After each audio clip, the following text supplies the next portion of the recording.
Lecture de la lettre de saint Paul apôtre aux Romains. Frères, si de ta bouche tu affirmes que Jésus est Seigneur, si dans ton cœur tu crois que Dieu l'a ressuscité d'entre les morts, alors tu seras sauvé. Car c'est avec le cœur que l'on croit pour devenir juste. C'est avec la bouche que l'on affirme sa foi pour parvenir au salut. En effet, l'Écriture dit « Quiconque met en lui sa foi ne connaîtra pas la honte ». Ainsi, entre les Juifs et les païens, il n'y a pas de différence. Tous ont le même Seigneur, généreux envers tous ceux qui l'invoquent. En effet, quiconque invoquera le nom du Seigneur sera sauvé. Or, comment l'invoquer si on n'a pas mis sa foi en lui? Comment mettre sa foi en lui si on ne l'a pas entendu? Comment entendre si personne ne proclame? Comment proclamer sans être envoyé? Il est écrit « Comme ils sont beaux les pas des messagers qui annoncent les bonnes nouvelles. » Et pourtant tous n'ont pas obéi à la bonne nouvelle.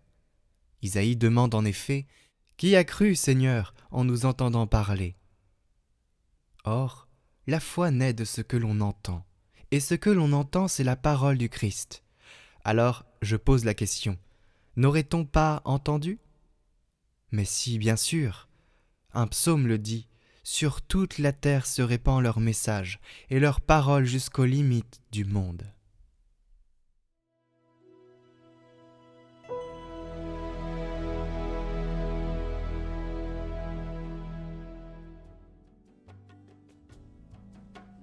Par toute la terre s'en va leur message.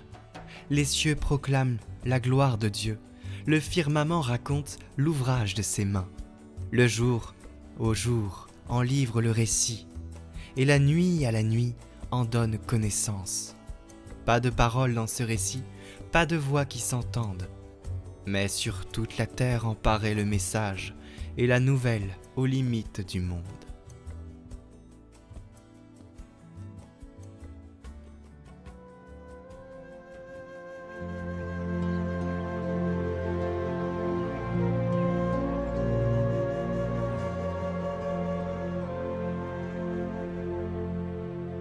Évangile de Jésus-Christ selon saint Matthieu.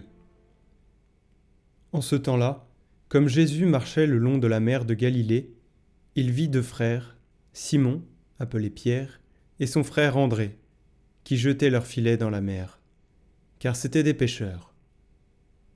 Jésus leur dit : « Venez à ma suite, et je vous ferai pêcheurs d'hommes. » Aussitôt, laissant leurs filets, ils le suivirent. De là, il avança et il vit deux autres frères, Jacques, fils de Zébédée, et son frère Jean, qui étaient dans la barque avec leur père, en train de réparer leurs filets.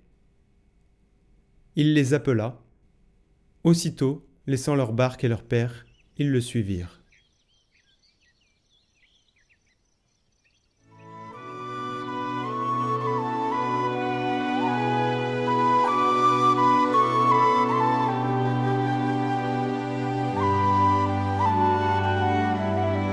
Commentaire de Basile de Séleucie.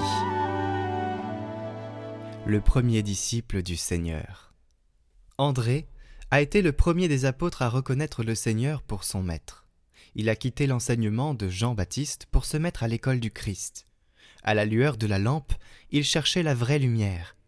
Sous son éclat indécis, il s'habituait à la splendeur du Christ.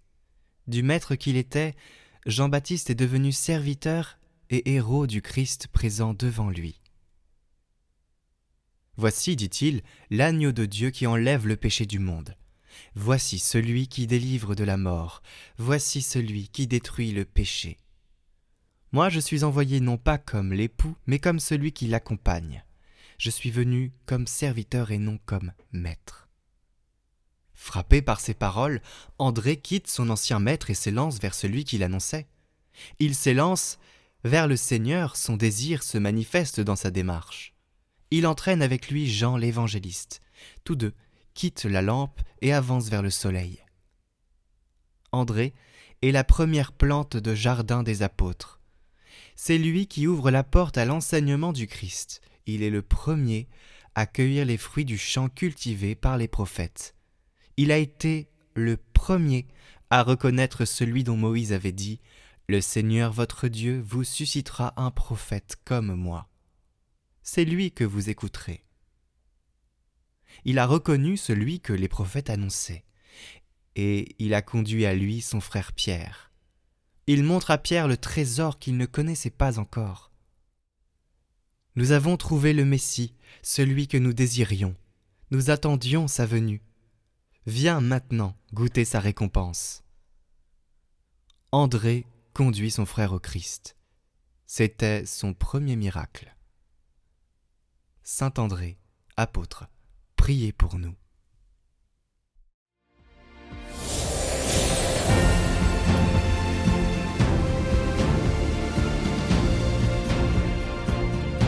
Retrouvez ce parcours sur nos chaînes YouTube Catoglade après les lectures du jour, sur Catoglade Prière en individuel, sur notre newsletter ainsi que sur notre compte Instagram. Les liens sont en description. Bonjour à tous, aujourd'hui Sandy va nous proposer cette idée de cadeau chrétien. On l'écoute tout de suite. Je suis ravie de vous retrouver pour la suite de notre calendrier de l'Avent en ce matin. J'espère que vous allez bien. On va parler aujourd'hui, on va parler un peu lifestyle chrétien. Noël, cette idée cadeaux chrétiens originaux pour faire plaisir à vos proches. Alors, Noël arrive bientôt. Vous êtes sûrement à la recherche d'un cadeau original, insolite, qui va surprendre vos proches. Et si cette année, vous optiez pour des cadeaux alliant à la fois originalité et spiritualité, pourquoi pas? Si vous n'avez pas encore terminé vos achats de Noël, voici quelques idées de cadeaux chrétiens qui changeront des cadeaux traditionnels, habituels que vous avez l'habitude d'offrir, mais qui feront tout autant plaisir à votre famille, à vos proches et à vos amis. Let's go! En premier tips, je vous propose de leur offrir une box chrétienne. Vous me direz, oui, c'est pas très original. Et moi, je vous dirais une box personnalisée. Deuxième idée, de la papeterie. Eh oui, à l'approche de la nouvelle année, vos proches sont sans doute à la recherche de nouveaux carnets, d'agenda, de calendrier. C'est un peu comme la rentrée.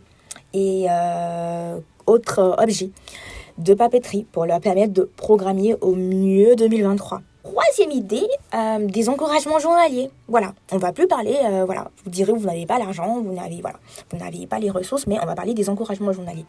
Voilà, donc, envie d'encourager vos proches de façon quotidienne, la Maison de la Bible propose des coffrets contenant des versets bibliques. Voilà, ou à faire soi-même. Quatrième idée, des billets pour assister à des événements chrétiens. Et oui, vos proches pourraient être ravis de découvrir un chantre, de découvrir un spectacle chrétien. Cinquième idée, des formations et cours pour les édifier. Donc, envie d'investir dans le cheminement spirituel de vos proches, pourquoi ne pas les aider à financer une formation biblique ou un cursus leur permettant de développer leurs connaissances. Sixième idée, enfin, si vous êtes à court d'idées, préférez laisser vos proches choisir eux-mêmes leur présent. Voilà, on a tous l'habitude de faire une petite cagnotte, puis de le remettre à nos proches pour qu'ils s'offrent eux-mêmes ce qu'ils veulent. Voilà. Donc, c'est septième idée. Et pour mes proches qui ne croient pas en Dieu. Oui, j'allais en venir. Oui. Donc, difficile d'opter pour le choix d'un cadeau chrétien lorsqu'il s'agit d'un proche qui ne croit pas en Dieu et ne s'intéresse pas à la foi chrétienne. Pour pallier à ce problème-là, la Maison de la Bible, je ne sais pas si vous connaissez, a lancé une collection de cartes surprises. Voilà. Destinée à l'évangélisation. Ce n'est pas un placement de produit. J'espère que ces tips vous ont aidé et que vos proches seront ravis de recevoir ce que vous choisirez dans toute originalité à leur offrir. Et moi, je vous dis à demain pour la suite du calendrier de l'Avent et vous souhaite une excellente journée. Que Dieu vous bénisse.